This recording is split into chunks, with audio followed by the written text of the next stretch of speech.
Well, welcome once again to this broadcast on this 31st day of January, which is the last day of the month.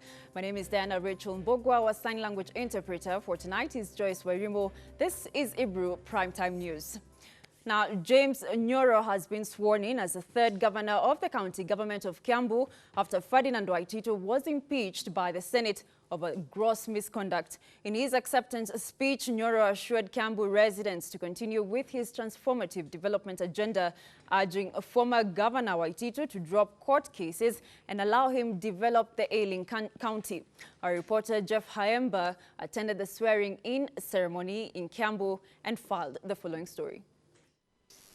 Welcome you, Your Honorable Dr. James Karanja NYORO, to take your position and take oath of office for the office of County Governor. It was a colorful ceremony at the County Government of Kiambu headquarters, a ceremony to swear in the Deputy Governor James NYORO as the substantive third governor of Kiambu County, after Ferdinand Waititu was ousted from the seat by the Senate.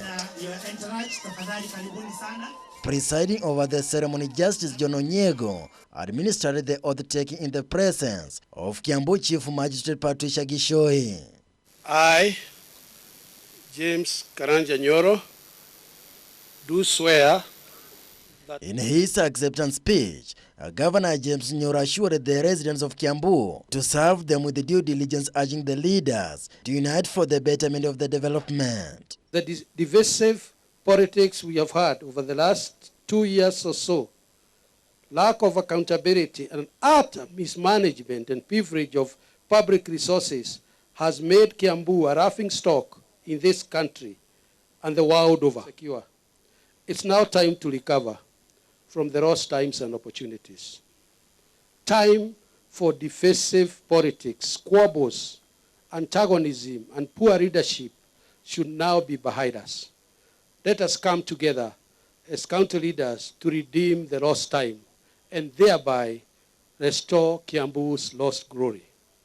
There was also relation after Governor James NYORO signed the certificate of the inauguration, and when he was handed over the instruments of power, officially taking over the reins at the helm of the Kiambu County government. Even for those of us who have gone to some rakes somewhere in Rift Valley when they are supposed to be in the assembly, that one you have said, we want to ask them, it is time to spend time in the assembly, in our wards. It's no longer time to spend time in courts and whatever else and whichever other lakes, irrespective of... Political leaders who attended the event applauded the members of the County Assembly and the Senate for their noble cause to oust Ferdinand Waititu from office.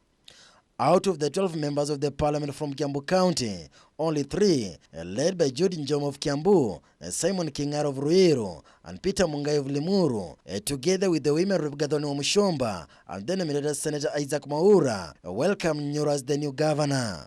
For a very long time, Kiambu yote, mimi ndiye mtu ambao katika bunge alikuwa napigana na Waititu katika bunge. I have persevered persecutions from Waititu. But I will stand firm because I know you can kill me, but you can never kill the truth. The other leader was then nominated Member of Parliament Maina Kamanda and the former Dagoretti Member of Parliament Dennis Waweru, who urged the members of the County Assembly from the other counties to emulate the brave move by the Kiambu County members of the County Assembly to impeach corrupt governors from the office. Tumewaambia MCA wa Nairobi waangalie vile watu wa MCA wa Kiambu wamefanya. Waondoe huyo mwizi mara moja aende nyumbani. Na utupange kama vile Wairia amefanya leo, tuseme enough is enough, na tuseme ule mtu atatukana Uhuru, tutamfukuza kama huyo. Because the position of deputy governor is now vacant. It is now open to anybody. Hawa ambao wameshangilia hapa ndio wale NYORO now takes over the leadership of his predecessor Ferdinand Waititu, who becomes the first governor in the history of Kenya to be successfully removed from the office. Governor anaonyesha certificate yake The swearing in of James NYORO as Kiambu County Governor now puts in Ferdinand Waititu in total limbo, even as he awaits for the court's verdict. It is unclear what exactly might happen if at all the court will have to overturn the decision of the Senate and also the swearing-in ceremony of Governor James NYORO. Reporting for Ebru TV, I'm Jeff Haemba. All right, thank you very much, Jeff, for that report. Now, to what the World Health Organization has declared a global health emergency, the Health Ministry has confirmed that a suspected coronavirus case whose samples were sent to South Africa for validation is negative. Now, meanwhile, national airline Kenya Airways has suspended its flights to and fro Guangzhou, China, over coronavirus fears. Now, Milia Ksenya tells us more. The validation of the results comes a day after the outgoing Haltia Cecily Kariuki confirmed on waiting on the results validation from South Africa and a go-ahead from the World Health Organization. The ministry has today confirmed that the patient is coronavirus-free, hence the country has no case to link to the virus, which the World Health Organization has declared a global health emergency. The ministry has, however, assured in scaling up screening and monitoring of any possible signs of the virus in the country, especially at the Jomo Kenyatta International Airport. We have the institution, the infrastructural requirements. We have set aside beyond the thermal scanners and the gun health scanners as patients, as travelers come into the country, we are able to detect. And thanks to the team and this investment is the reason we were able to actually get this case as our disembarking, coming all the way from China. Means really we have a system that is working. Meanwhile, Kenya Airways has suspended its flight to and from China, but will still maintain Nairobi-Bangkok route. While other countries such as United States initiated the ban, KQ maintained on not suspending. Instead, it said it would closely monitor the situation before it takes any step. The Kenyan government Thursday issued a travel advisory serve for essential travel. The announcement comes even as British Airways suspended flights to Beijing and Shanghai after the UK government advised against non-essential travel to China. The World Health Organization has finally declared coronavirus as a global health emergency. So far, the death toll from coronavirus is currently at 213 in China, as fears develops of the virus spreading in countries with weaker health system. Milia Ksenya for Ebru TV. All right, now moving on, President Uhuru Kenyatta has challenged political leaders to concentrate on development projects instead of focusing on and ending politics. While launching projects in Nyandarua County, the president drummed up support for the Building Bridges Initiative report that continues to elicit mixed reactions in the political circles. No one can stop reggae. Nobody can stop reggae. As the BBI meetings held across the country continue to rile up a section of political leaders, President Uhuru Kenyatta has waded into the matter. Na ndipo sisi tuwasema, kama tuaishi inchi ambayo iko na amani, sini mengi tunaweza kutimiza. Sini mengi tunaweza kutimiza. Na ndipo mimi naendelea kusema, hata tukitekeleza kazi ya kupatia watu title deeds, ya kufanya barabara, ya kuweka stima, ya kufanya mambo haya yote, na nchi haina amani, hizo zote ni za bure.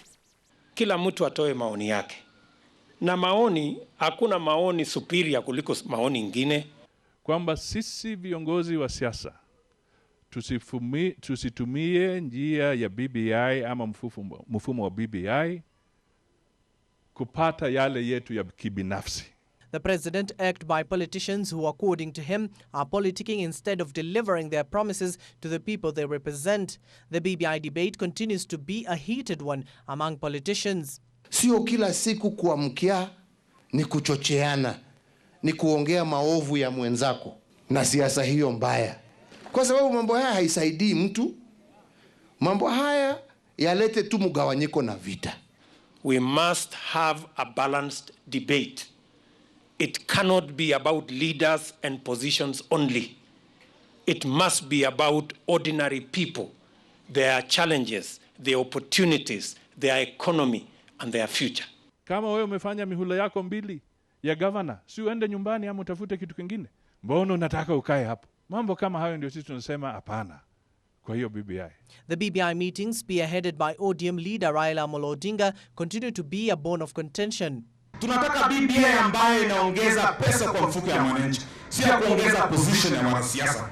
Ule mtindo tumeona katika mikutano mingine ni wanasiasa kwanza kuonyeshana umaarufu kwa jukwaa. That is my very humble plea. Let it be a uniting process. Tusiseme tunajenga madaraja na kumbe wengine wanabomoa. Of late, the president has come under heavy fire from Mount Kenya leaders over the failure of the Agriculture Ministry to cushion farmers from cartels that continue to be a menace in the sector. Uhuru assured dairy farmers that the Ministry of Agriculture is doing everything possible to ensure good prices for their milk. This comes even as leaders from the region want the BBI to address such issues. Ya muhimu, hakuna kitu tumekataa. Mimi yangu nasema mambo matatu. Ya kwanza, hatutakula BBI.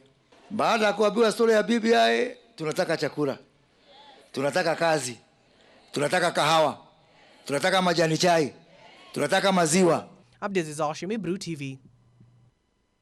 Now, remaining on the same, the civil society in the country is raising the alarm over the politicization of the BBI process, stating that if nothing is done, the country could find itself in chaos. They want politicians to tone down on the political rhetoric and instead focus on the most important civic education aspect of the BBI report. The Building Bridges Initiative report and the implementation of its recommendations has clearly taken a political twist given the going-ons in the 3 BBI meetings in Kisii, Kakamega and Mombasa counties. Waziri Mkuu Raila Amolo Odinga ambaye ni baba. Leo wamekuja wametuambia baba ni baba.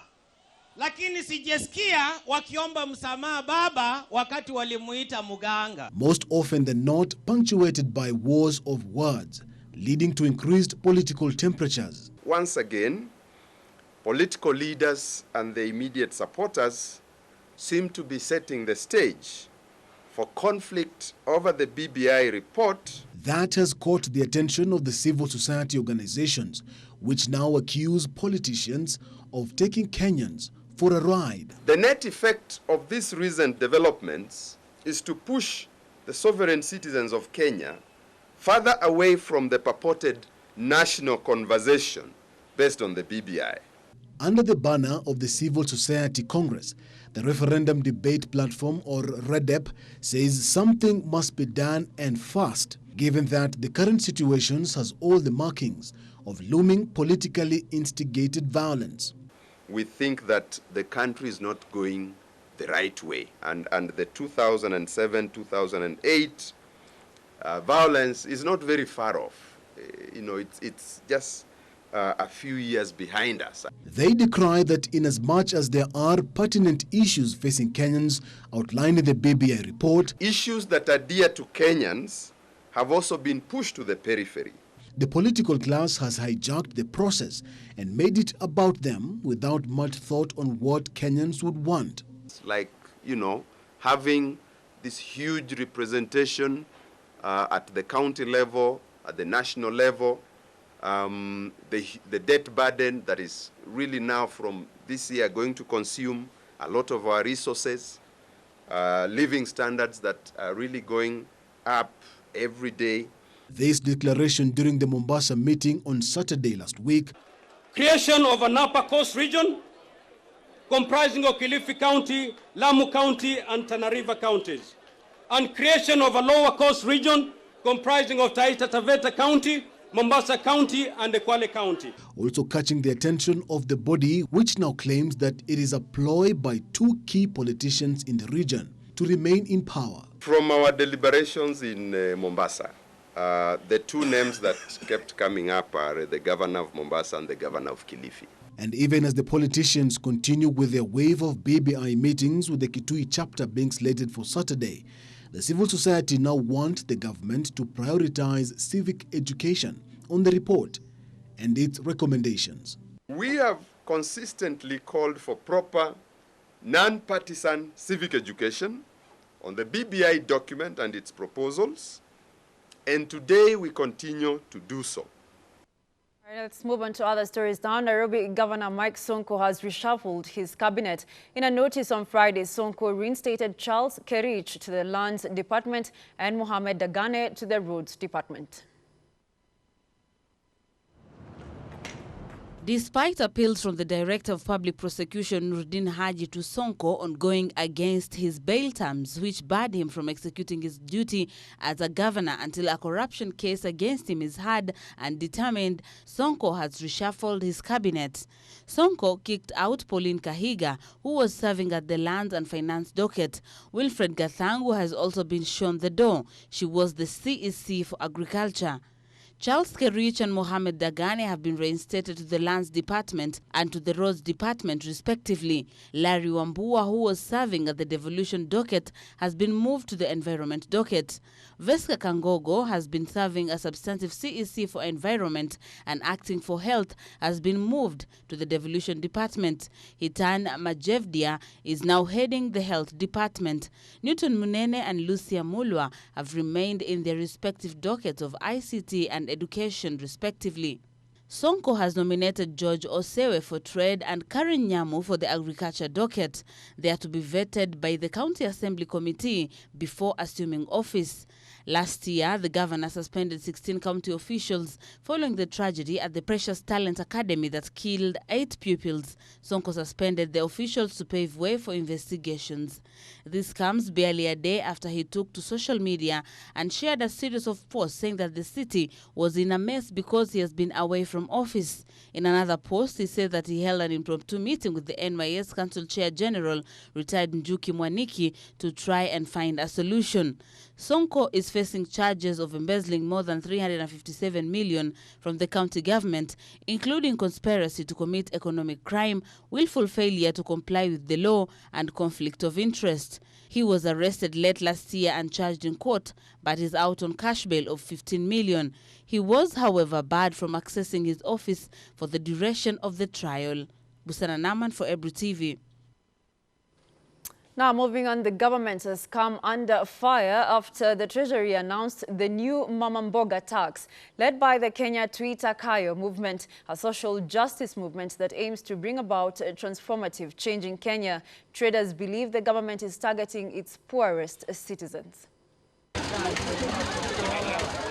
The new tax that is targeting a total of 2.7 million Kenyans, all small-scale businessmen and women, is meant to generate about 5 billion shillings annually. The leaders of the movement have deemed this new tax unlawful as it violates Article 27 that prohibits discrimination. It is immoral to tax the poor while giving tax breaks for the rich to go on holiday. It is immoral for the CS Treasury to announce this tax to the poor while giving the Commercial Bank of Africa and NIC Bank a tax waiver for their merger. They also claim that this was a desperate measure by the Revenue Authority as it has been failing to reach its financial targets, which they argued was as a result of poor economy caused by the government itself. Serikali inatoza ushuru kwa faida ya kampuni kubwa kubwa na wale ambao wanafanya biashara kubwa kubwa. Kwa hivyo wanataka kutoza ushuru kwa mapato yote ambayo pengine ni hasara. Hata ukifanya biashara upate hasara, bado unatozwa ushuru kama wewe ni maskini. Lakini kwa wale matajiri wanatozwa ushuru kwa faida peke yake. The structure of the new tax bill would see the common mama mboga taxed 3% of every 1,000 shillings she made in a month, whether operating at a loss or profit, while businesses will have to add 15% of their license fee. We are aware that the Kenya Revenue Authority has been unable to meet its revenue targets in the immediate past. This has largely been due to a sluggish economy and revenue leakage as big businesses continue to evade tax. The solution for this is not to target the perceived powerless poor.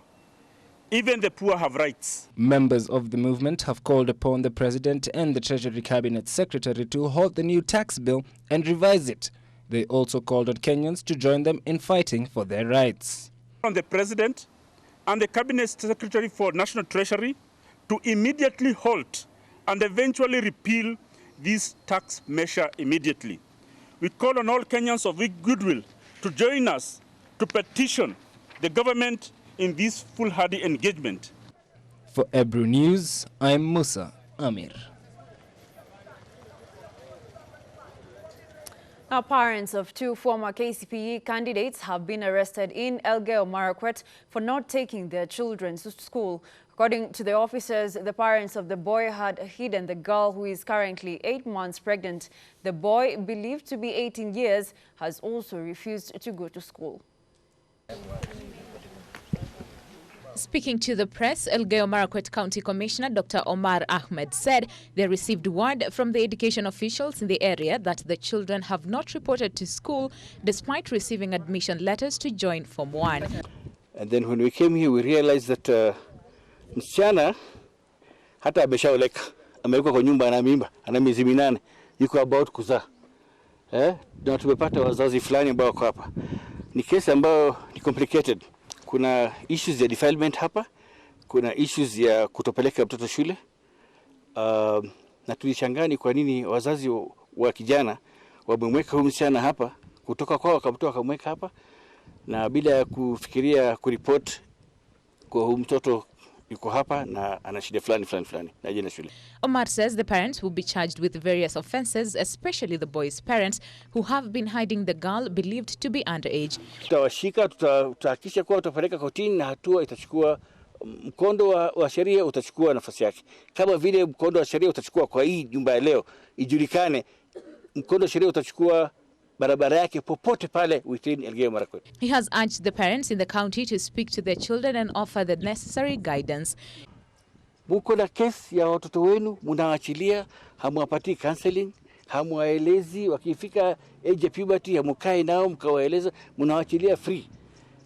We have a case ya huyu mwanafunzi yuko kwa nyumba ya wazazi wa kijana na wazazi wake kama washughuliki, wamemwachilia hivyo kama wame give up. Hii jukumu lao lazima walitekeleze. Na wakitaka kujua kuwa watoto si wao ni wa serikali, sasa waone vile hii kesi tutadili nayo. Tutadili na hii kesi mpaka dakika ya mwisho. Tuhakikishe mpaka imekuwa finalized. The county's principal education officer, Mr. William Kipchumba, says the girl will be admitted to school after delivery. He says they will flush out the students who have not yet reported to school. The major challenge which we have found out that these students are not reporting is the major challenge is the pregnancy.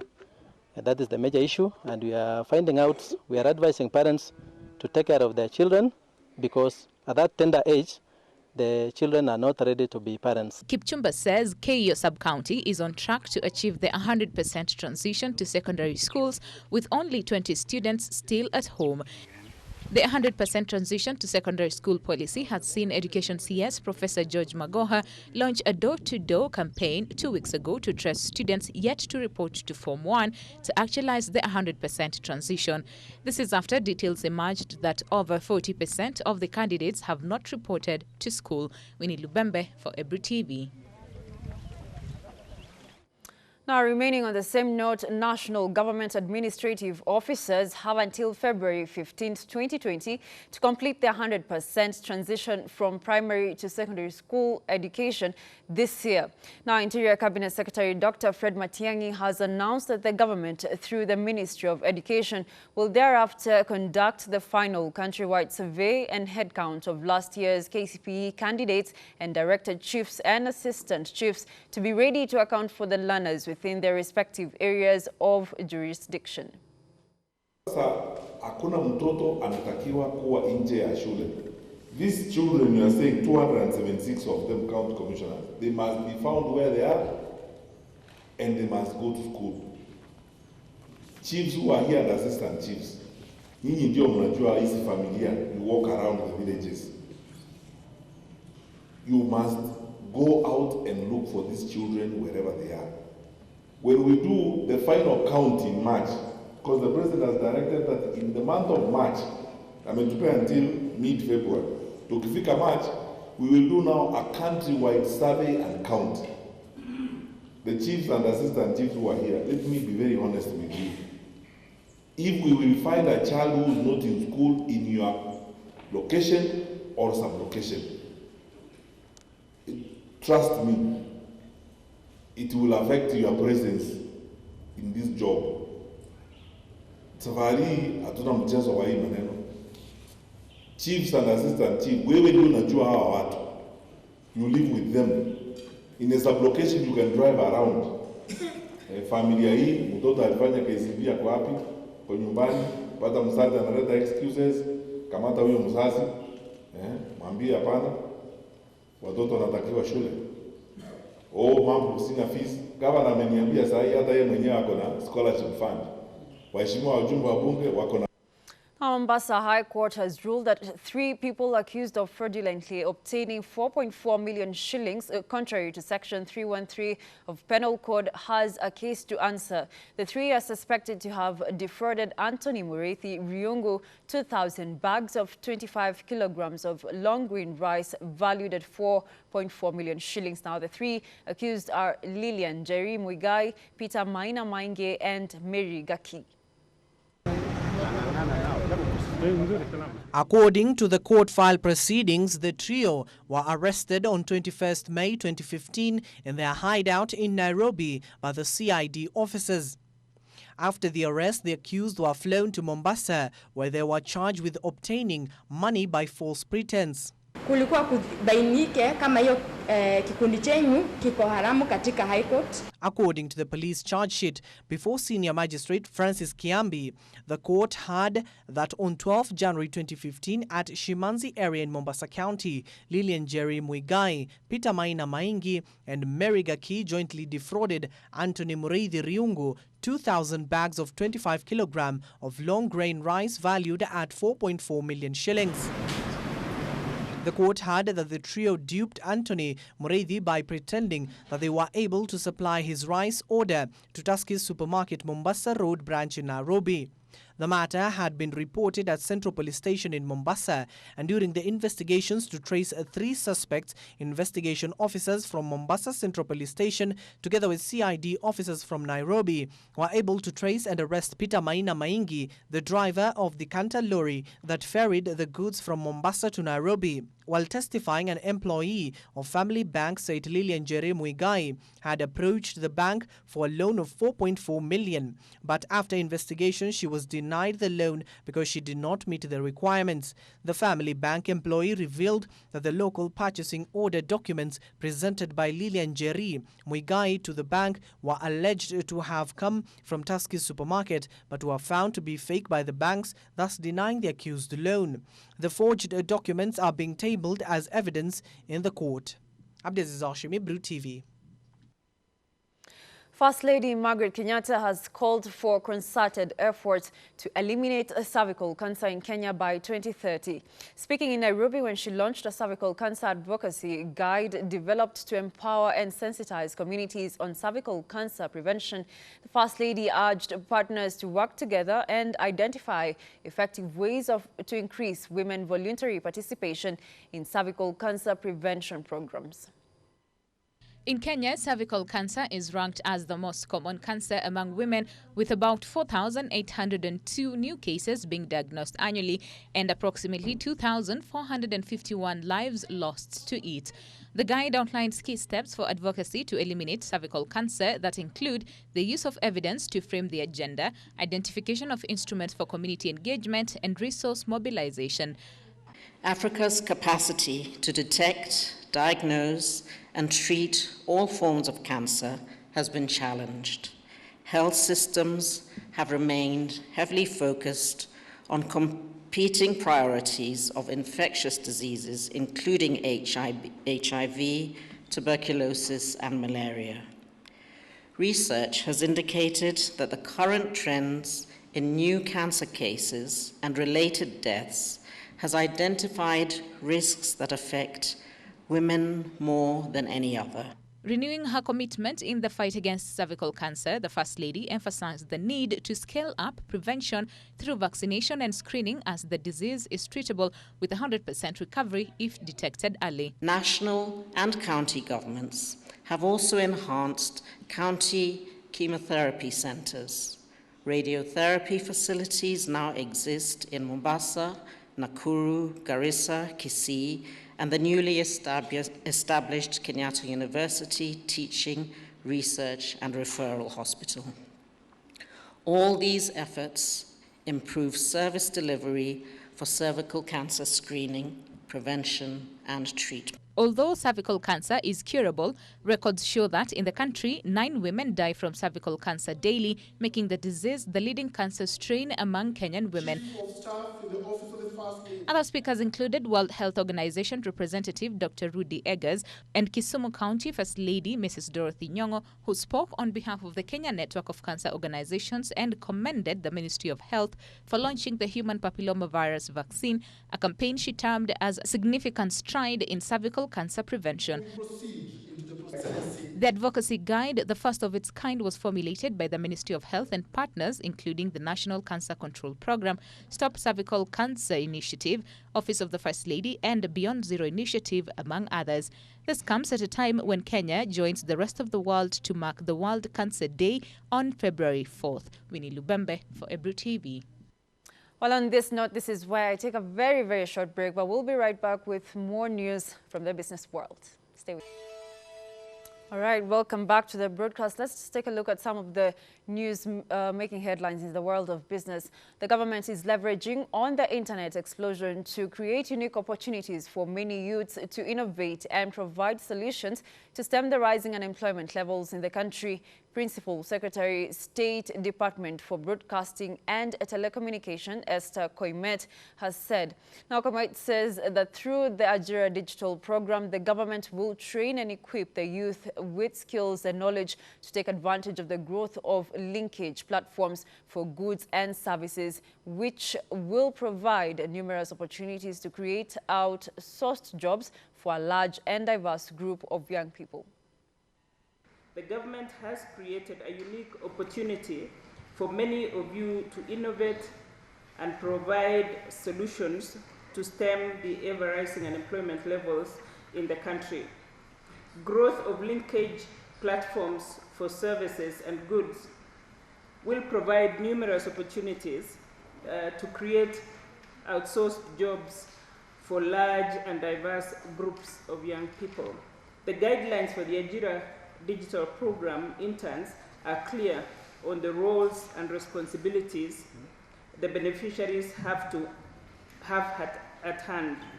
Among them is being responsible for the program administration, support and execution of key work streams, strategy to ensure effective and efficient delivery and achievement of goals and objectives of the program in the regions.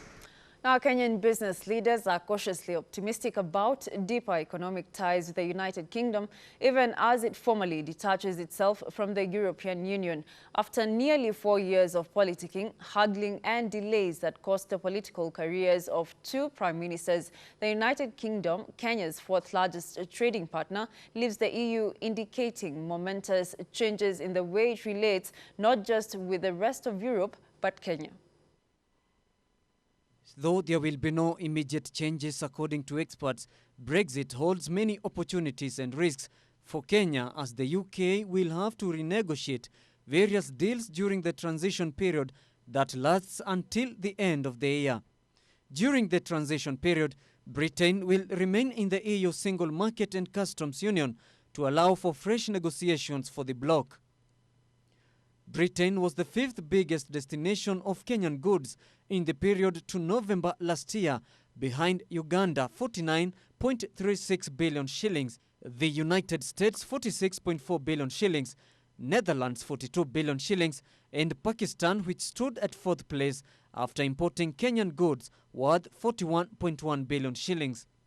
With the UK poised to be free to enter bilateral deals with other countries after the transition period, Kenyan exporters hope it will help expand their access to the market. Once it transitions from the EU, the UK has said that it will be at liberty to sign bilateral deals with other countries. Kenya constitutes about 0.1% of UK trade, exporting products like flowers, vegetables, fruits, tea and coffee. The UK is the second largest export destination for Kenya's cut flowers after the Netherlands, buying almost 18% of the flowers produced in the country. Reporting for Ebru TV, I'm Kaindo Stefano. Now, Trans Nzoia County has stopped livestock auctions following an outbreak of foot and mouth disease that has hit most parts of the North Rift. County Executive for Agriculture, Mary Nzomo, says they have also issued a current quarantine to prevent further spread of the disease. Now, Nzomo also said they are currently getting the vaccine from the Kenya Vet Vaccines Production Institute for treatment of the livestock. There have been numerous cases of the foot and mouth disease epidemic since last year, with vet practitioners saying the government should roll out a new type of oil-based vaccine that is considered to be effective and cheaper.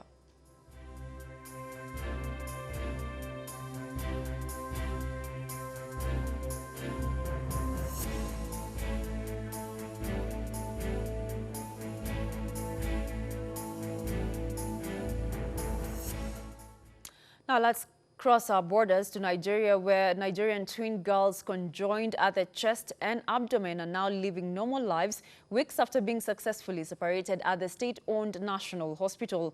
Medical experts say the operation was the most complicated case of conjoined twins separation in Nigeria. Here is a chance at normal lives for 17-month-old Nigerian twin sisters, Goodness and Mercy, born August 2018 with a rare developmental condition that left them joined in the chest and abdomen. Their condition was undetected during pregnancy, says mother Miriam Martins. None of the scans showed that they were joined. The doctors didn't know that they were joined. They only told me that they're in one place and using one placenta.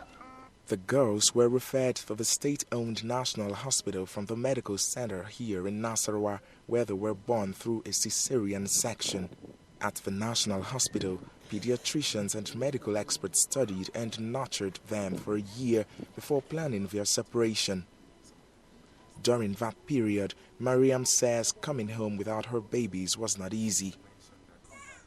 When I came back, I myself, I didn't want people to come and see me. I was ashamed of myself. I felt I've committed a big abomination. At that time, I didn't even know that it happened in some places. I thought I'm the first. What have I done for me to be punished in this way? If people are coming to me, I feel they are mocking me. Even if I'm walking, people are looking at me, I think they are laughing at me. Shame. The girls are the first to be successfully separated at the government-run specialist center. The surgical separation of the twins, which lasted several hours, took place in November last year and was handled by a 78-member medical team. The girls were then monitored by hospital authorities for any post-surgery complications before finally allowed to go home in January. Emmanuel Ame is a pediatric surgeon who led the team that successfully separated the twins. For them, the size of the liver that was there really was actually the size of two livers joined together. Okay. In terms of separating it, we had very advanced equipment that helped us to separate it very quickly without losing much blood. The conjoined twins phenomenon is extremely rare, approximately 1 in 200,000 births. In the last decade, only 15 cases have been officially reported in Nigeria, and the chances of survival for conjoined twins after separation are also usually slim. Nigeria's health minister says the successful separation of the Martins twins is a testament for Nigeria's health system. We have demonstrated to ourselves that yes, we can do it. And that demonstration will lift and increase the confidence in the health sector of this country. Every year, Nigerian citizens spend millions of dollars to access healthcare abroad. Nigeria's health authorities want to reverse that trend. Successes like this could be the game changer. Timothy Obiezu for VOA News, Nasarawa. All right, those are quite good news. Now, let's take a look at the world of sports, where we'll be telling you more about who will be representing us in the Tokyo Olympics. World marathon record holders Eliud Kipchoge and Brigid Kosgei will lead Team Kenya over the 42-kilometer race at the Tokyo Olympics. This is after Athletics Kenya President Jackson Tuwei today named the duo in the national marathon team for the Summer Games slated for July 24th to August 9th. Our very own Davis Mberia covered the naming event and filed this story. With the clock ticking fast towards the 2020 Tokyo Olympics Games, Kenya's preparation for the global tournament are on high notch, with the Athletics Kenya today naming a team of 10 athletes who will be flagging Kenya prowess in Tokyo, Japan. The squad, led by world marathon record holder Eliud Kipchoge, who became the first man to run under 2 hours, he'll be seeking to defend the title he won in Rio Olympics in 2016. He has confirmed that he is going to represent our country in the Olympics. Kenyan main team also has a debutant Chicago Marathon champion Lawrence Cherono, world silver medalist Amos Kipruto, former world silver medalist Bedan Karoki, and Africa Games half marathon winner Titus Ekiru. The duo of Karoki and Ekiru are on the standby. You know, Amos Kipruto was number 2 to Eliud in Berlin Marathon, and a very serious marathoner as well. Brigid Kosgei, who broke Paula Radcliffe's 16-year-old record, will lead the women's team, which will feature world champion Ruth Chepngetich and former marathon world champion Vivian Cheruiyot. Vivian Cheruiyot returns to the Olympics as a marathoner after reigning supreme in 5,000 and 10,000 meters races in the previous edition. Valerie Ayabe and Sally Chapiego are on the standby. Vivian Cheruiyot, of course, you all know, the only athlete who has come all the way from youth, junior, senior, and now she's in the marathon. She has covered all the categories. I assure you that when we go to Tokyo 2020, the results will come clearly that we are going to be 1 to 3. I think we all owe them full support. And on my part, I want to just pledge government support to all our athletes as they prepare for all the different events that they will be participating in, but most importantly, for the Olympics. The squad is expected to report in the training camp at Kaptagat in May. What we have agreed is that they are going to start their training on the 1st of May this year. And the training camp will be set up in Kaptagat. And so we'll be visiting that place. We'll be doing all the other logistics so that they are comfortable and they can train well. And I think it's very important that we prepare our athletes well, that we support them fully and facilitate them so that they are able, without any encumbrances, to support themselves and to win medals for our country, to represent as well. Kenya chef Demishon Waithaka Kione promised to deliver a scandal-free Olympics. We have assured the Kenyans, we have assured the ministry that we like to deliver a scandal-free Tokyo 2020 Olympics. We will prove them we are clean because to be trusted to represent your country. Kenya bagged 13 gold medals in Rio Olympics, 6 gold medals, 6 silver medals, and 1 bronze medal, marking the most wins of any African teams at the 2016 Games, as well as the best Olympic performance in the Kenya's history. Well, after naming the team that will represent Kenya in the World Olympics, Athletics Kenya believes that Eliud Kipchoge and Brigid Kosgei, star that shined in 2019, will continue all the way to Tokyo Olympics in 2020 July. Davis Mberia, Ebru Sports. Thank you very much, Davis Mberia. Indeed, we do have hope in the Kenyan team for those Tokyo Olympics. Now, moving on, the national women's volleyball team, Malkia Strikers, has been paired against hosts Japan, Brazil, Serbia, Korea, and Dominican Republic in Pool A of the 2020 Tokyo Olympics Games. Malkia Strikers will be making a return to the Games for the first time since 2004.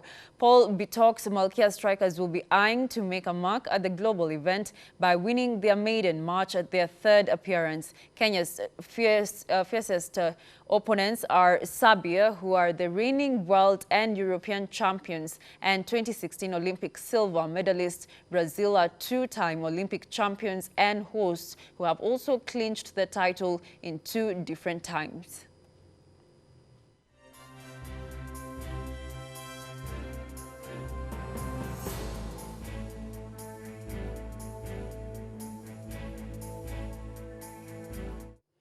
Now, double world under-20 champion Beatrice Chebet leads a star-studded field to the Athletics Kenya in the National Championships. Trials will be held at the Uhuru Gardens in Nairobi on February 8th.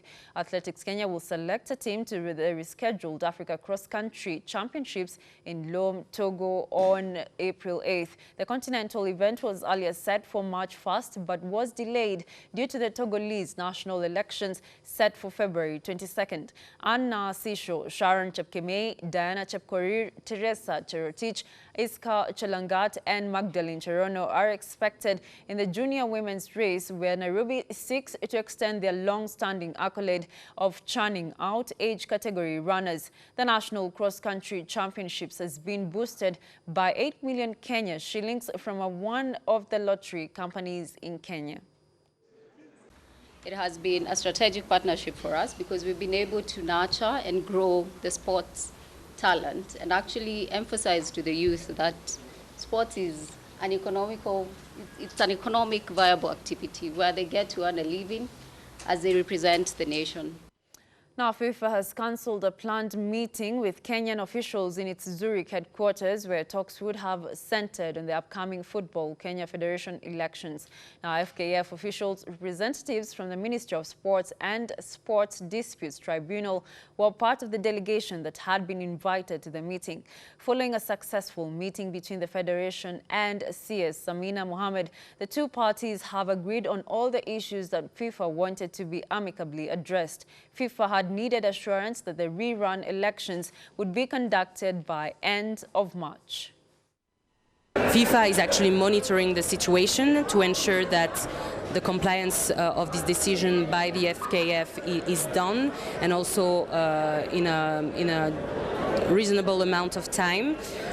It's really important for FIFA to know that, at the end of the duration of the president's term and the full executive committee's term, which is supposed to end by 10 February 2020, election can be held. FIFA is very strict on that. So overall, let's say we can be flexible and give an additional month, but the first trimester of 2020 will have to hold the FKF. Our leaders, Nairobi City Stars, will this weekend host Bidco United in a top-of-the-table clash at the Camp Toyoyo as the National Super League enters round 22 with 9 matches on the cards. City Stars lead the standings with 52 points from 21 games, while Bidco are 7 points adrift in second place. The hosts have already shifted their focus on returning to the Kenyan Premier League after 5 years in the cold. To be honest, for us there is no big difference home and away because we won almost all matches this season. Still have a long way to go. Hatujakuwa hapo despite the fact that tuko juu ya table, but we have a good team, good coach, good chairman, good organization, good office, everything. All I can say is we are preparing for our next match. We've been taking each and every match as it comes, one by one. So far ni wachezaji tu tumehimizana, to concentrate kwa sababu tunajua nenda kukutana number 1. So hakuna kitu imechange. Mazoezi imekuwa tu ni ile ile na tunaamini timu nzuri itashinda weekend. Now, goal poacher John Mark Makwata has ditched AFC Leopards for Zambia Super League giants Zesco United on a 3-year deal. Makwata joined AFC Leopards in September after parting ways with Kuwautu side Al. He is no stranger in Zambia, having played previously for Bildikon in 2018. Makwata has impressed in the KPL this season so far and is currently the leading scorer with 13 goals.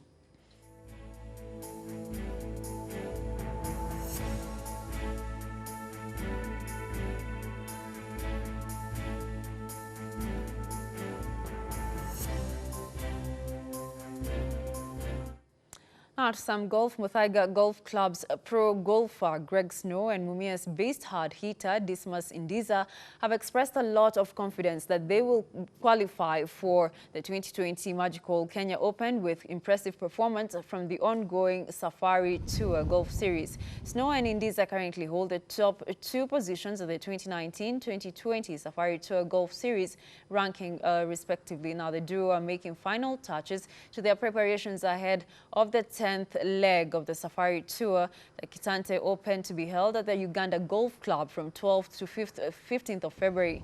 Johnny Walker has today announced a payment of 3.2 million shillings as sponsorship and prize award to the duo. Obviously, just to make the band proud of what we're doing on the golf course and off the golf course. In terms of that, just looking forward to playing some more good golf these next 2 months. Sasa nilikuwa na make cut in Kenya Open without kila kitu, sikuwa na wasiwasi. Sasa John Walker imeingia ndani, sasa mimi nafikiri tutakuwa strong sasa na Greg Snow. And that really helps them develop, focus on their game as they come to represent Kenya, fly the flag high for us as they go into the Magical Kenya Open.